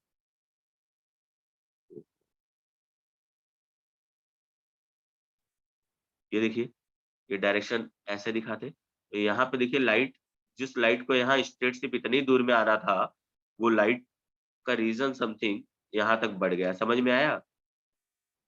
बढ़ गया ना? तो यहाँ पे लग रहा है कि यहाँ पे क्या हुआ है, एजेस पे क्या हुआ है, लाइट बेंड हुआ लगता है हम लोगों को। समझा बच्चों? इसे ही हम Yes. बोलते हैं डायफ्रैक्शन ऑफ लाइट। ये समझा है क्या सबको कि नहीं समझा है? Some. Yes, sir. अच्छा, इसमें एक डिफरेंस मिलेगा बच्चों, ये एक पार्ट को समझना आप। अच्छा, इसमें मैं जितना भी कुछ बना पा रहा हूँ, जैसे कि मैंने बताया कि 2 पार्ट में ही, मतलब इतने स्लिट्स में सिर्फ ऐसा नहीं होगा, ये जैसे ये गैप अभी मैं यहाँ पे जो गैप रख रहा हूँ, तो ये पिछले, मतलब हम जब एक्सपेरिमेंट कर रहे थे यंग्स डबल स्लिट, तो उसमें हम सोर्स को बहुत पतला रख रहे थे कि एक ही सोर्स बन सके, सेकेंडरी सोर्स बन सके, बट ये उससे काफी ज्यादा वाइड होता है।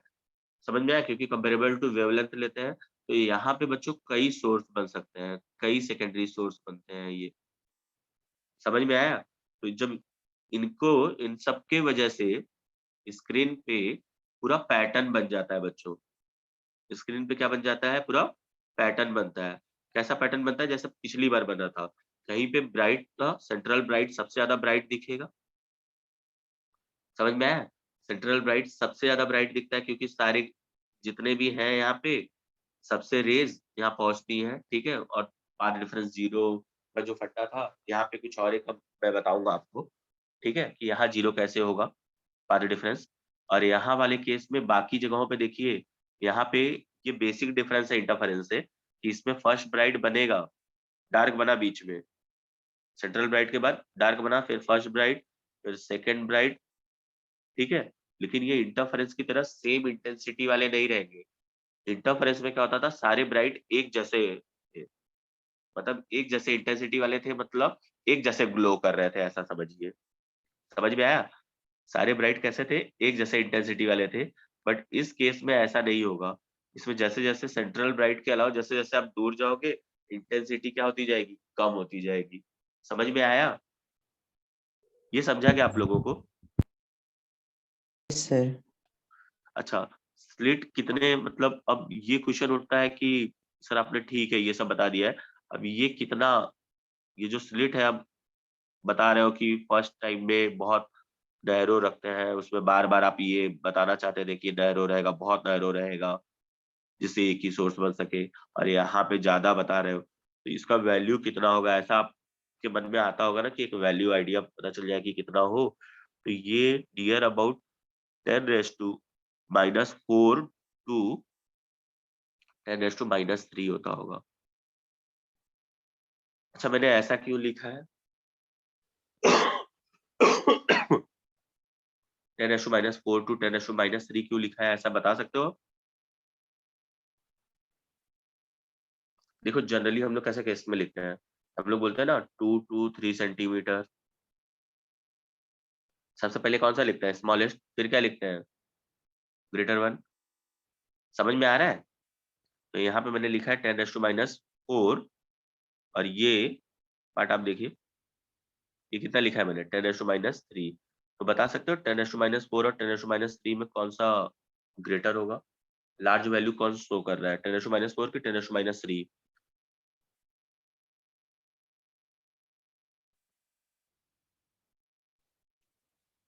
आप लोग हो ना? Yes sir. Yes. जी, चलिए इधर देखिए।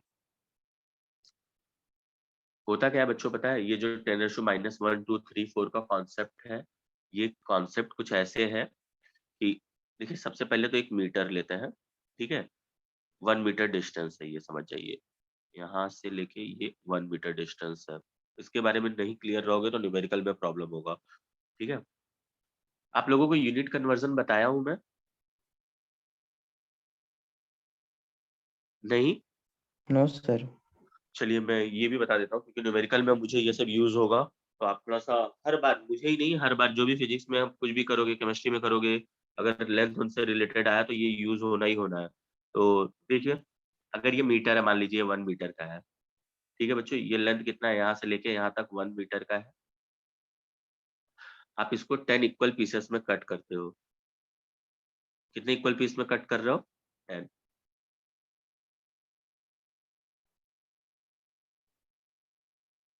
कितना हुआ? 1 2 3 4 5 6 7 8 9 10, और इसमें से एक पीस आपने उठा लिया, ये पीस आप लेके यहाँ चले आए, तो आप क्या कैसे बताओगे कि 1 मीटर का 1/10 है? यही बताते हो ना बच्चों आप? यस। 1 मीटर का क्या है? 1/10। 1/10 ना? तो 1/10 को आप लिखते कैसे हो बच्चों? 10⁻⁻1, और किसका है? मीटर का है ना? 1/10 किसका है? मीटर का। तो 10⁻⁻1 लिखने का मतलब होता है 1/10। ये समझ में आया? यस। अगर इसी के मैं 100 इक्वल पीसेस करता बच्चों, और उसमें से एक निकाला होता, तो मैं क्या बोलता कि 1/100, 1/100 पार्ट है किसका? मीटर का ना? तो उसे कैसे लिखता बच्चों मैं? उसे लिखता कैसे? 1/10⁻² मीटर का। ये पार्ट को मैं कैसे दिखाता? ये जब ऊपर चला जाएगा तो ये क्या हो जाएगा, आप लोगों को पता है, 10⁻² मीटर। ये पता है ना ये सब आपको? यस। तो इस तरह से बच्चों 10⁻⁻4 का मतलब क्या रहा होगा? अगर ये आप देख रहे हो तो 10⁻⁴ का मतलब होता होगा 1/10⁻⁴। मतलब ये समझ में आया क्या इससे कन्वर्जन ये? यस। तो इसका मतलब होगा कि 1 मीटर के कितने इक्वल पीसेस करके कौन सा पार्ट लिया गया है, ये समझ में आ गया आपको? 10,000 इक्वल पीसेस किए गए होंगे, और एक पार्ट उसमें से लिया गया होगा। मतलब बहुत स्मॉल हो गया ना बच्चों? Yes. अच्छा, और 10⁻³ का मतलब क्या होगा? देखो ये ज्यादा स्मॉलेस्ट होगा कि ये होगा, ये आपको खुद ही आइडिया हो जाएगा। 10⁻³ मीटर का मतलब क्या हो गया यहाँ पे? 10⁻³ का मतलब क्या हो जाता है? 1/1000। जी, समझ में आया? मतलब 1000 इक्वल पीसेस करके एक चीज उठाया। इसमें आपको कौन सा ग्रेटर दिख रहा है बच्चों? 10⁻4 की 10⁻3? कौन बड़ा पीस लग रहा है आपको? 10⁻3। Yes, minus. क्योंकि 1000 टुकड़े ही हुए हैं और उसमें से एक उठाया, मतलब ये ऑब्वियसली बड़ा होगा। समझ में आया? यस। तो इसलिए मैंने लिखते Yes. समय उसको ऐसे लिखा था। अच्छा, एक यूनिट के कन्वर्जन वाले पार्ट को भी थोड़ा-सा सीरियसली आप कहीं नोट भी कर लीजिएगा। ये स्क्रीनशॉट के भरोसे मत रहिएगा, क्योंकि आप करते तो हो, उसके बाद अपने रेगुलर काम में लग जाते हो, जो भी करते हो, फिर ये देखते नहीं हो, फिर प्रॉब्लम बार-बार वही रहेगा। तो मैं अभी कुछ चीज़ों के एक यूनिट कन्वर्जन के लिए, ऐसे जो लोग ऑफलाइन आते होंगे उनको पता होगा कि कराया हूँ बहुत पहले ही, इनिशियल डेज़ में ही। तो मैं मान के चला था आप लोग को भी आता है, बट ये देख लीजिए, मैं सबसे पहले यहाँ पे कुछ एक ऐसे ऑर्डर में लिखूँगा कि मिली, ठीक है? मिली, सेंटी, ये एक सॉन्ग की तरह याद रख लीजिएगा आप लोग। मिली, सेंटी, डेसीमीटर, मिली, सेंटी, डेसी और ये मीटर। ये मैं ऊपर-ऊपर लिखते जा रहा हूँ, मतलब समझ जाइए एक-एक स्टेप ऊपर जा रहा हूँ।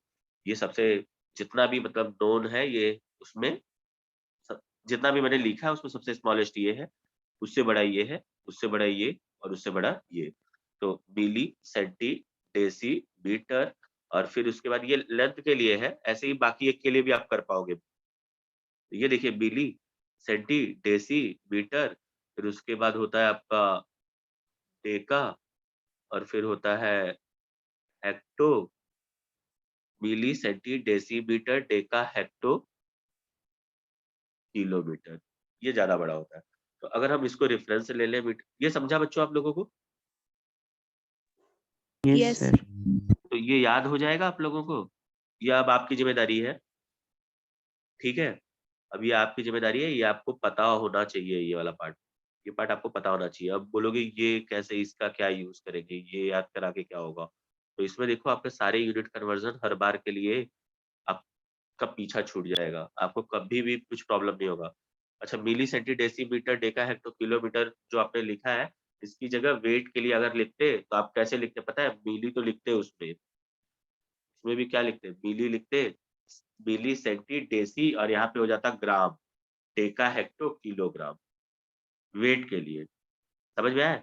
मिली, सेंटी, डेसी, ग्राम, डेका, हेक्टो, किलोग्राम, वो मैं बताता हूँ इसके बाद वाले में। तो इतना समझा है आप लोगों को? यस। अच्छा, यहाँ पे कॉन्सेप्ट कहाँ से शुरू होता है बच्चों? वहीं से, जो मैंने अभी इसके पहले बताने का ट्राई किया था। तो हम मीटर को ही पकड़ते हैं स्टैंडर्ड और यहीं से काम स्टार्ट करते हैं अपना समझने के लिए। अगर एक मीटर है बच्चों, उस मीटर के 10 इक्वल टुकड़े किया था ना, उसमें से एक पार्ट उठाया था, तो बोला था ना कि 1/10 है ये। अभी भी बताया था ना आप लोगों को, मीटर का यस। 1/10 है। तो मीटर का 1/10 जो था ना, उसे भी नेम दिया गया है। उसका नेम है डेसी। क्या नेम है उसका? ये Desi. जो 10⁻⁻1 मीटर लिखते हो, इसका मतलब होता है, इसे ही आप बोलते हो डेसीमीटर। इसे आप क्या बोलते हो? डेसीमीटर। समझ में आया? Yes, sir. डीएम लिखते हो ना बच्चों? देखो ना, 1 यस। डीएम मतलब 10⁻⁻1। समझ में आया मीटर? अच्छा, अगर 1/100 पार्ट लेते तो बच्चों? सेंटीमीटर। जी, तो समझ में आया? तो ये क्या हो रहा है यस। देखो, मतलब जैसे-जैसे आप नीचे आ रहे हो, देखो यहाँ से यहाँ आए तो 10⁻1 था और यहाँ से आए तो 10⁻2 हो गया है। नीचे आ रहे हो तो, और नीचे आते समय फिर देखिए, यहाँ आए तो क्या हो गया? 10⁻3। -3। जी, तो ये बात समझ में आया? देखो ये ऐसे नहीं होगा, मैं कुछ बता रहा हूँ आपको, ये इसमें कन्फ्यूज़ मत होइएगा कि कब माइनस लिखना है, कब प्लस लिखना है। मतलब ये मिलीमीटर क्या है? 10⁻³ को बोलेंगे हम लोग। समझ में आया? मतलब Yes. अगर यस। कहीं लिखा है बच्चों की 1 मिलीमीटर, 1 मिलीमीटर, इसका मतलब ये स्मॉलेस्ट से बिगर देखने जा रहे हो बच्चों? तो बिगर, स्मॉलेस्ट से बिगर देखने जा रहे हो तो मीटर का ये कौन-सा पार्ट रहा होगा? तो देखो आप ऐसे जाके देखते हो, ये कितने स्टेप ऊपर गए हो, 1 2 3। अच्छा नीचे से ऊपर जा रहे हो तो आप लोग हमेशा क्या करोगे, नीचे वाले का कन्वर्जन अगर ऊपर वाले में करना है तो माइनस लिख दोगे, 10⁻⁻3 ये हो गया आपका मीटर। ये समझा क्या आप लोगों को? Yes sir. Yes, sir. जी। अच्छा, प्रॉब्लम कब होता है पता है? प्रॉब्लम तब होगा अगर मैं बोल दूं कि 1 metre is equal to how many centimetres, तो बोलोगे अरे सर ये तो पता ही नहीं है। जो बच्चों को बाय हार्ट होगा उनको तो हमेशा पता होगा। देखो मीटर से कितना नीचे उतर रहे हो, मीटर बड़ा है ना, सेंटीमीटर छोटा है, तो यहाँ पे पॉजिटिव नीचे उतरोगे तो 10⁻1 10⁻2 ये 1 मीटर इज इक्वल टू क्या हो जाएगा, 10⁻2 सेंटीमीटर। 10⁻2 कितना होता है ये आपको बहुत अच्छे से पता है, समझ में आया? यस। अच्छा 1 metre is equal to how many millimetres? 10⁻3। हाँ जी, क्योंकि 3 बार आप नीचे आते हो, देखिए 10⁻⁻1 सॉरी 10⁻1 10⁻2 10⁻3, क्योंकि ऊपर से नीचे आओगे तो प्लस में, और जैसे ही नीचे से ऊपर जाओगे अगर कहीं कन्वर्जन में तो क्या हो जाएगा, माइनस में होगा। ये माइनस। पार्ट आपने कहीं नोट कर लिया है क्या? तो हम आगे चलते हैं, और भी चीजों को थोड़ा देखना है इसमें।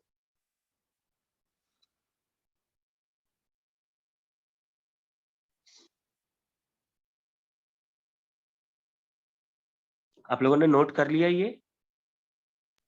Yes, sir. तो मैं चेंज करूं इसे, चेंज क्या वापस लिखता हूँ, चलिए आइए देखिए। तो हेल्प करेंगे आप लोग, बताएंगे क्या? अभी मैं केजी के लिए भी लिख रहा हूँ मान लीजिए, तो कैसे लिखूंगा? सबसे पहले क्या लिखूंगा, milli, centi. Deci, deci. Gram, फिर इसके बाद deca, hecto, hecto, hecta. Hecto hecto, फिर किलो। kilogram. किलोग्राम। अच्छा अब इसमें मुझे आप लोगों से कुछ हेल्प चाहिए थी। अगर मैं यहाँ पे देखिए मीटर की जगह अगर मैं ग्राम वाले को यहाँ पे सिलेक्ट कर रहा हूँ, मीटर वाले प्लेस पे ये है, तो अगर मैं पूछूं बच्चों कि 1 K G is equal to how many grams, तो ये तो आप लोग को बचपन से पता है, 1000 पता है ग्राम। ना? देखिए ना, यस। यहाँ से आप आ रहे हो 1 केजी बोल रहा हूँ, यहाँ से यहाँ आ रहे हो तो 3 बार में आप आओगे, 1 2 3, तो ये 1000 हो गया है, समझ में आया? तो सम टाइम्स क्या दिया रहे, अगर कहीं लिखा रहे कि 1 सेंटीग्राम, समझ में आया? ये एक बहुत कम बार मिलता है सेंटीग्राम ऐसा लिखा हुआ रहे कहीं, मीटर में सेंटीमीटर वाले में बहुत मिलता है वो वाला पार्ट आपको। 1 सेंटीग्राम कहीं लिखा है तो कितना ग्राम होगा जी?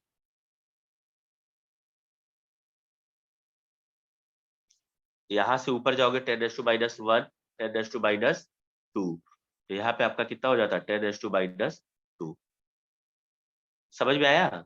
यस। ग्राम। तो ये चीजें तो ऐसा ही यूनिट में केजी में ही होती है, तो बड़ी सिंपल होती है आप लोगों के लिए। यहाँ पे तो आपको सिर्फ केजी और ग्राम का ही यूज ज्यादा होता है, बट जो पिछला वाला मैंने लेंथ वाला बताया वो बहुत ज्यादा वाइड हो जाता है, उसमें सारी चीजें यूज होती है। जैसे अभी आप लोगों को लेंथ के बारे में नहीं पता था, तो पहले हमने लेंथ वाले में क्या लिखा था, सबसे पहले क्या लिखा था, कोई हेल्प करिए आप लोगों में से। सबसे स्मॉलेस्ट वाला क्या लिखा था, जितना लिखा था उसमें सबसे स्मॉलेस्ट क्या लिखा था? मिली। Milli, फिर सेंटी। centi, फिर deci, उसके बाद meter, उसके बाद deca, हेक्टो, ये सब हेक्टो। नहीं उतना यूज होगा, लेकिन यहाँ तक का पूरा यूज होगा। ठीक है, किलोमीटर। देखा हेक्टो जी, ये याद रखिए, आपको लाइफ में आगे भी काम आएगा। ठीक है, अब ये इसमें देखिए, अब मैं क्वेश्चन अगर पूछ रहा हूँ तो मुझे मतलब आंसर आप लोग करने का ट्राई करिएगा। ठीक है, 1 centimetre is equal to how many metres?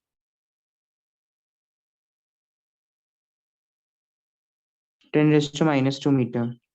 जी, बहुत अच्छे, 10⁻², देखिए 10⁻1 10⁻²। तो कन्वर्जन आप लोग कर लोगे कहीं पे कुछ रहा तो?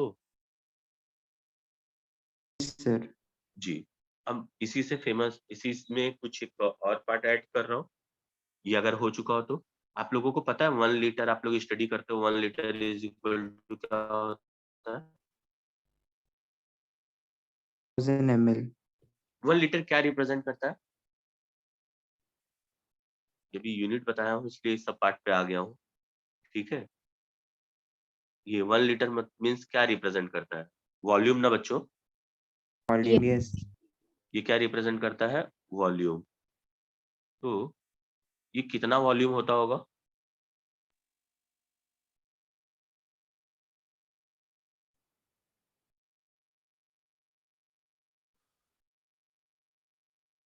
मतलब ये कैसे बताते होंगे कि 1 लीटर मतलब क्या? ये वॉल्यूम बता रहे हैं तो वॉल्यूम में क्या करते हैं? चलिए हम कोई एक ऐसा डिवाइस बनाते हैं जिसका लेंथ, ठीक है, लेंथ, विड्थ और हाइट तीनों सेम रख लेते हैं, ठीक है, और तीनों सेम है, ठीक है, ये तीनों सेम है और ये तीनों 1 डीएम है।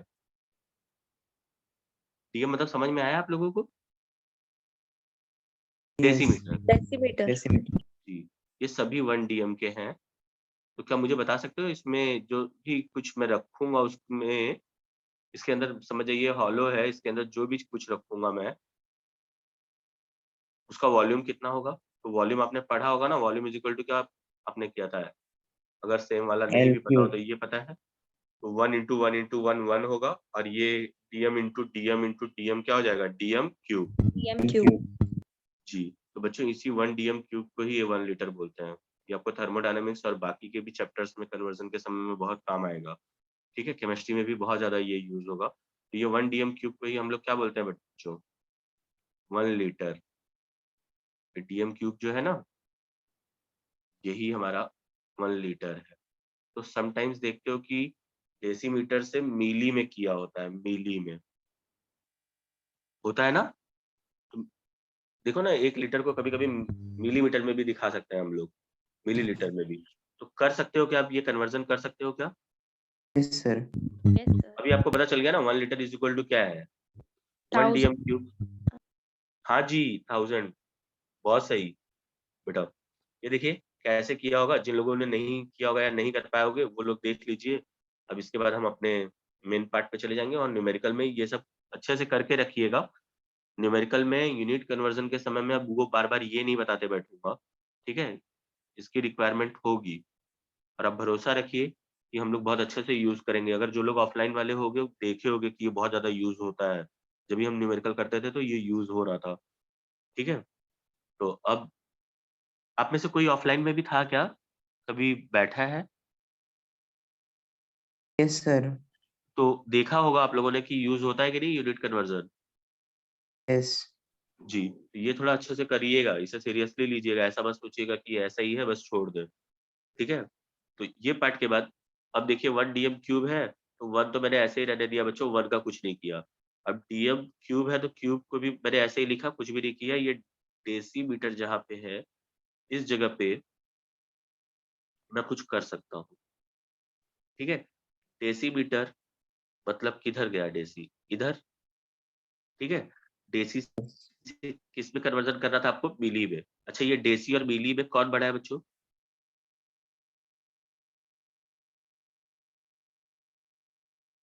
ये भी नहीं बता पाओगे क्या? Sir, Desi. डेसी। जी, डेसीमीटर बड़ा है मिलीमीटर से। बड़ा है मतलब Yes. बड़े को छोटे में करते हैं तो पॉजिटिव 10⁻1 10⁻2 ऐसा समझो। ऊपर से नीचे आओगे तो पॉजिटिव, नीचे से ऊपर जाओगे तो नेगेटिव। तो Negative. 10⁻1 10⁻2 ना, Yes. यही होगा ना कि कुछ और होगा? Yes, sir. 10⁻2 10 to आइए 2. जी, इसे लिखोगे आप।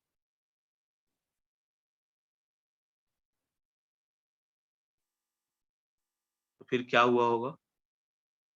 10⁻6. जी,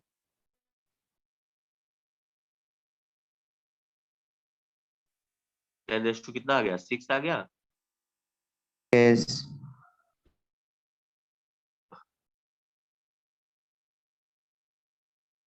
तो क्या हमें अचीव हुआ? क्या हम ऐसा दिखा पाते हैं 1000 ml? हमें क्या मिलना चाहिए था? 1 लीटर इज इक्वल टू कितना मिलीलीटर होता है? Then 1000।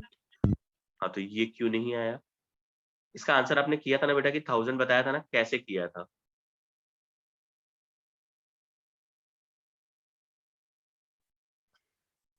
आपको याद था, इसलिए आप कर ली ना? कि कॉन्सेप्ट Yes. समझ में आया ये?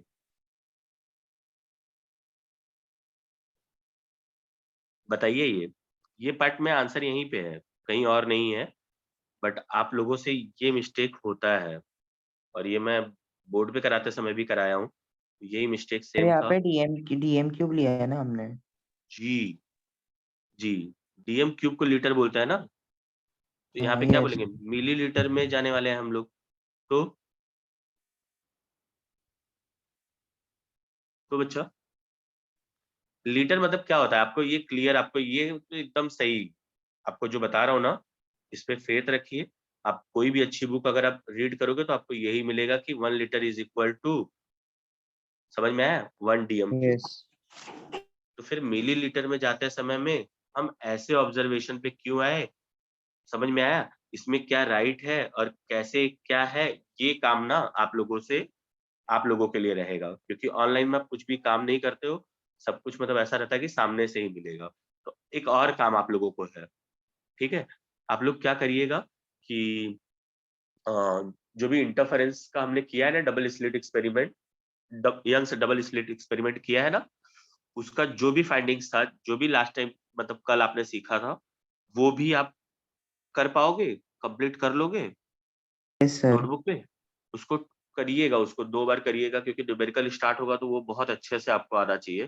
तो उसे भी 2 टाइम्स करके रखिएगा। और ये पार्ट मैं जितने लोग हो उसमें से नेम लेके बुलाऊँगा और पूछूँगा कि ये पार्ट का क्या हुआ?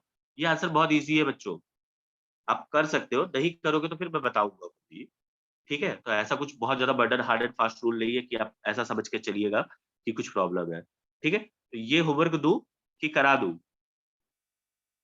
होमवर्क दूँ ना? यस। Yes. जी। अच्छा, और ये मुझे देखिए बताना ना पड़े न्यूमेरिकल के समय में, क्योंकि आज हमने बहुत इम्पोर्टेंट टाइम आज बहुत इम्पोर्टेंट टाइम इसमें से दिया है, तो ये देख लीजिएगा आप लोग, ठीक है?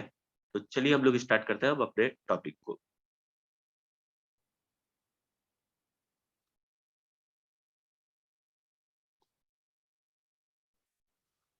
तो इसमें बच्चों मैं आप लोगों को यही बता रहा था, ये देखिए, ये फिनोमेना आपको पता है ना बच्चों? ये जो एक्सपेरिमेंट का सेटअप है, ये मैं आप लोगों को पहले ही अवेयर कर चुका हूँ, तो मैं 2 बार अवेयर करने नहीं गया, क्योंकि बहुत ज़्यादा बोर होता है कभी-कभी, कुछ बच्चों को जिनको समझ में आता है। यहाँ पे ये क्या रखा है बच्चों? यहाँ पे देखिए सोर्स है, सोर्स। जी। और ये लेंस क्यों रखा है, ये समझ में आया क्या बच्चों आप लोगों को? Yes sir. Yes, sir. जी। क्यों है बच्चों? बेंट होने के लिए। नहीं, अरे ऐसा पढ़ोगे आप लोग, नाम खराब कर दोगे फिर तो। बच्चों क्या पढ़ाया था? ये सारी चीज़ें मतलब बेकार जाती है क्या? फिर आपको सिर्फ प्लेन पढ़ा के हटूँ क्या? आप लोगों को क्या बताया था कि प्लेन वेव फ्रंट चाहिए था ना हमें? यस। प्लेन वेव फ्रंट के लिए हम क्या करते थे? कॉन्वेक्स लेंस के कहाँ रखते थे? इसको फोकस पे रखते थे ना, जिससे कि ये सब यस। देखो एक जैसे फेज में आ सके ना। समझ में आया कि नहीं? इसलिए यस। बच्चों बेंड करने के लिए नहीं। अब इसमें से अब ये इसको जैसे ही पास करते हैं तो यहाँ पे देखिए ये स्लिट ओपनिंग रखा हुआ है। यहाँ पे ए टू बी, समझ में आया बच्चों? बाकी के रे ऑफ लाइट देखो आगे नहीं जा पाएँगे, क्योंकि उनको जगह ही नहीं है। वहाँ पे समझ जाइए ऑब्स्टेकल रहा होगा ए के ऊपर, और यहाँ बी के ऊपर भी यहाँ पे इस साइड से ऑब्स्टेकल, इतना गैप छोड़ा है। तो ये देखिए ये सभी सेकेंडरी सोर्स की तरह काम करेंगे कि नहीं ए से बी के बीच में? Yes sir. Yes. बच्चों किसी का पर्पस होता होगा, कोई चीज़ कुछ भी करते हैं तो उसका कुछ पर्पस होता है। ऐसा नहीं होता कि बेंड करा के क्या करेंगे हम? अच्छा, अब पूछोगे प्लेन वेव फ्रंट फॉर्म करा के क्या करेंगे? तो प्लेन वेव फ्रंट से क्या होगा कि ये समझ में आ जाएगा कि सब के सब इनिशियली कैसे हैं बच्चों? सेम फेज से स्टार्ट हुए,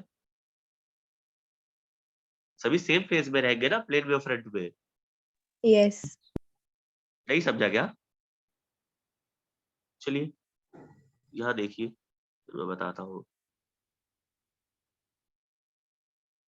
ये देखिए इसके पहले मैंने कई बार, जैसा कि पीछे भी देखिए बताया था आप लोगों को कि जब ये प्लेन वेव फ्रंट देखिए ये जैसा ये स्लिट है, उस बुक में उसमें पूरा बुक में बताया नहीं है, ये स्लिट है। इसका साइज़ याद हो गया है आप लोगों को कितना होता है ये? इसका साइज़ कितना होता होगा ये स्लिट का? देखिए आप अभी भूल गए इतना सब कुछ होने के बाद। Metre to 10⁻³ metre. ये भूलने की चीज़ नहीं थी बच्चों, ये हम बहुत आसानी से ही कर रहे थे। आपने देखा कि हमने इसको थोड़ा समय भी दिया था। तो कितने मीटर के आसपास इसका रहता है, ठीक है? ये कभी अगर पूछ लिया तो के लिए है, नहीं तो ये आएगा नहीं। यहाँ देखिए समझना है आपको। यहाँ देखिए अब प्लेन वेवफ्रंट चाहिए था यहाँ पे, कि सभी सेम फेज़ वाले ही यहाँ पे आए। सबके सब जितने भी सेकेंडरी सोर्स बने सबके सब कैसे हो सेम में हो। तो इसके लिए हमें हमारी रिक्वायरमेंट क्या थी कि यहाँ पे क्या-क्या कौन से वेव्स आते रहे, कौन से वेव फ्रंट चाहिए थे हमें? Plane wave front. हमें कौन से वेव फ्रंट चाहिए थे? Plane wave front. Plane wave front.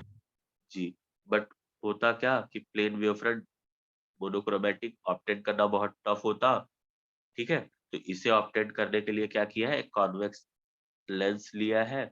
Convex lens के फोकस पे सोर्स ऑफ लाइट रखा है, जिसकी वजह से बच्चों इसमें से प्लेन वेव फ्रंट फॉर्म होता है। अगर ये नहीं समझ में आ रहा है तो आपको एक फिनोमेना तो ज़रूर समझना होगा, मैंने लास्ट टाइम भी बोला था कि सन से सन से जो लाइट आती है बहुत दूर है सन, तो मैंने क्या बोला था कि यहाँ से जो लाइट आती है कैसी आती है? ऑलमोस्ट प्लेन वेव फ्रंट जैसी आती है। आप क्या करते हो सर्टेन टाइम्स आप बचपन में खेलते समय में कॉन्वेक्स लेंस रखते हो और इस कॉन्वेक्स लेंस से जब ये पास होता है तो एक पेपर लेते हो आप और पेपर पे किसी एक पॉइंट पे इसको क्या करते हो, एक पॉइंट पे लाते हो ना जलाने के लिए इसमें से जब प्लेन वेव फ्रंट यस। पास होता है, तो ये सब कहीं एक एक पॉइंट पे लाते हैं और ये पेपर बर्न होता है। तो इसका अपोज़िट फिनोमेना बच्चों, इसका अपोज़िट फिनोमेना मतलब ये कहाँ पेपर को कहाँ लेके आते हो आप? पेपर को कितना आगे बढ़ाते हो इससे? पेपर के इसके करीब लेके आते हो ताकि एक ही पॉइंट फ़ॉर्म हो। मतलब आप इसके फ़ोकस पे लेके आते हो। प्लेन इसके कहाँ लेके आ जाते हो? ये कहाँ फ़ॉर्म होता है? फ़ोकस पे। तो यस। फ़ोकस जी, तो इसके फ़ोकस पे कॉन्वेक्स लेंस के अगर आप सोर्स रखो इसका अपोज़िट फिनोमेना आप कर रहे हो।